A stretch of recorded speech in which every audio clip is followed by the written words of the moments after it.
ابراہیم علیہ السلام نے اعلاء کلمۃ الحق کے لیے بہت بڑا کردار ادا کیا۔ نمرود جیسے بادشاہ کے سامنے کھڑے ہو کے، اس کی حکومت ہے، اس کی طاقت ہے، اور وہ اس نشے میں اتنا مست ہو گیا ہے کہ معاذ اللہ اس نے خدا کہلوانا شروع کر دیا ہے۔ اس کے دربار میں کھڑے ہو کے اس کے ساتھ گفتگو کرنا اور اس کے سوالات کے جوابات دینا، اللہ کے پیارے محبوب علیہ السلام نے فرمایا افضل جہاد ہے ظالم بادشاہ کے سامنے کھڑے ہو کے حق کی بات کر دینا۔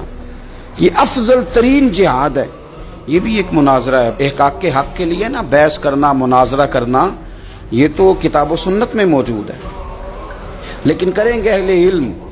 ہر آدمی اٹھ کے اگر مباحثے میں جائے گا تو بعض اوقات بہت ساری خطائیں پیش نظر ہوں گی۔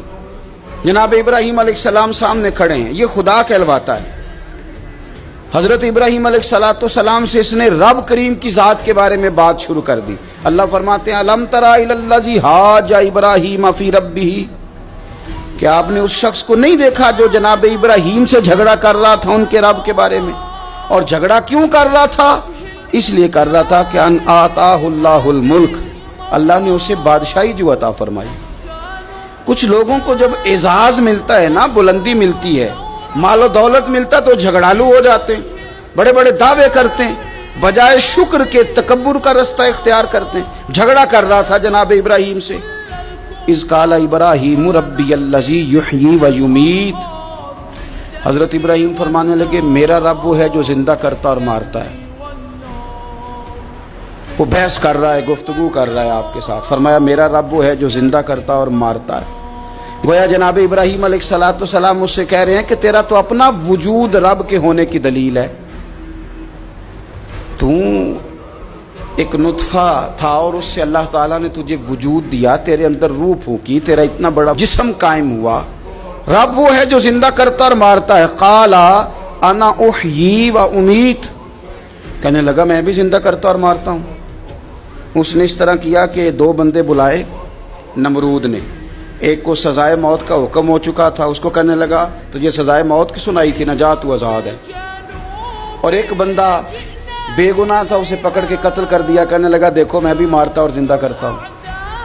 حالانکہ قتل کر دینے اور چھوڑ دینا، اس میں اور زندگی اور موت دینے میں کتنا بڑا فرق ہے۔ حضرت ابراہیم سمجھ گئے کہ بندہ موٹے دماغ کا ہے۔ کچھ لوگ موٹے دماغ کے ہوتے ہیں، بلا وجہ بحث کرتے رہتے ہیں۔ حضرت سعدی شرازی رحمۃ اللہ علیہ نے کیا خوب بات کہی، آپ فرمانے لگے 40 عالم بیٹھے ہوں، ایک دلیل سے انہیں چپ کرایا جا سکتا ہے، لیکن ایک جاہل بیٹھا ہو نا تو وہ 40 دلیلوں سے بھی چپ نہیں کرتا، کیونکہ جاہل ہے نا۔ علماء کے سامنے آپ دلیل بیان کریں گے تو 40 علماء بھی ہو تو ایک دلیل سے چپ کر دیں گے تو جو ہے جاہل، وَإِذَا خَاطَبَهُمُ الْجَاهِلُونَ قَالُوا سَلَامًا، یہ دلیل بھی اس کی بڑی کچی تھی، بڑی نکمی تھی۔ اب حضرت ابراہیم نے نا اس پر ایک اور مناظرانہ گرفت فرمائی۔ آپ فرمانے لگے اچھا، قال ابراہیم فإن اللہ یأتی بالشمس من المشرق فأتی بها من المغرب، فرمایا میرا رب وہ ہے جو سورج کو مشرق سے نکالتا ہے، تو اس طرح کر مغرب سے نکال دے۔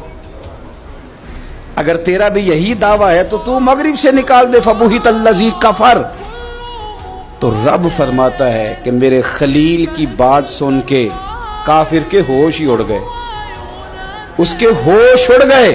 جب حق کی بات ہوتی ہے فبہت الذی کفر، ہوش اڑ گئے اس کے، وہ تو حواس باختہ ہو گیا کہ یہ کیا بات کر دی۔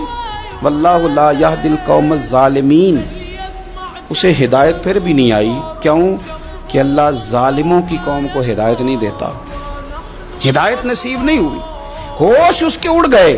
جناب ابراہیم علیہ السلام نے ایسی دلیل دی رب کی ذات کے بارے میں، رسول پاک کی عزت کے بارے میں، صحابہ کے بارے میں، اہل بیت کے بارے میں، دین کے کسی معاملے میں احقاق حق کے بارے میں۔